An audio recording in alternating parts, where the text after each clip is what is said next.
मी रिहा फोंडेकर. काय म्हणतास, बरे असत ना?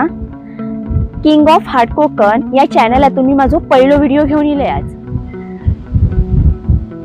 कोकण म्हणजे काय हे तुमका माहित असा, पण त्याचो नेमको अर्थ काय असा तो सांगूचो मी एक छोटोसो प्रयत्न. ह्या कोकणाक भगवान परशुरामांची भूमी असा मानतात.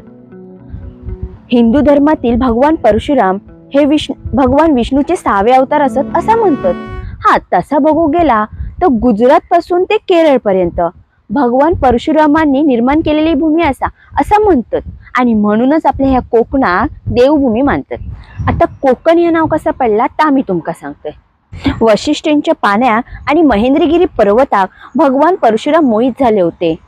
सह्याद्रीच्या पर्वतरांगांका सतत धडकत असणाऱ्या त्या अरबी समुद्राच्या लाटांका भगवान परशुरामांनी विनंती केली की तुझो थोडोसो भूप्रदेश माका दे.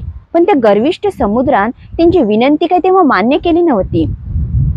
समुद्राच्या फेसाळलेल्या लाटा सह्याद्रीच्या छाताडावर सारख्या धडकत होते. म्हणून भगवान परशुराम चिडले.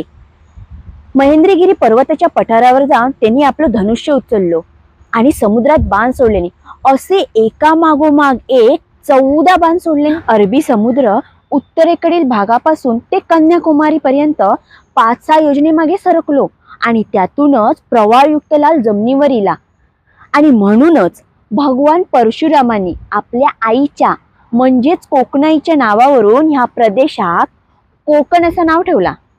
सह्याद्रीच्या कुशीत असलेला आपला ह्या निसर्गरम्य कोकण, सुरूची झाडा, माडाची झाडा, संत वाहणारी नदी, समुद्राच्या लाटा, ता बघून मन कसा तृप्त होता.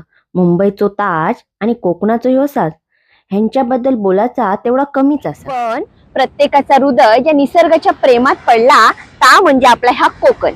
म्हणूनच माका गर्वच नाही तर माज असा मी कोकणातला असायचा. कोकणा संदर्भात नवनवीन माहिती बघण्यासाठी आणि तुमका जर हा व्हिडिओ आवडलो असेल तर लाईक, शेअर, सबस्क्राईब नक्की करा.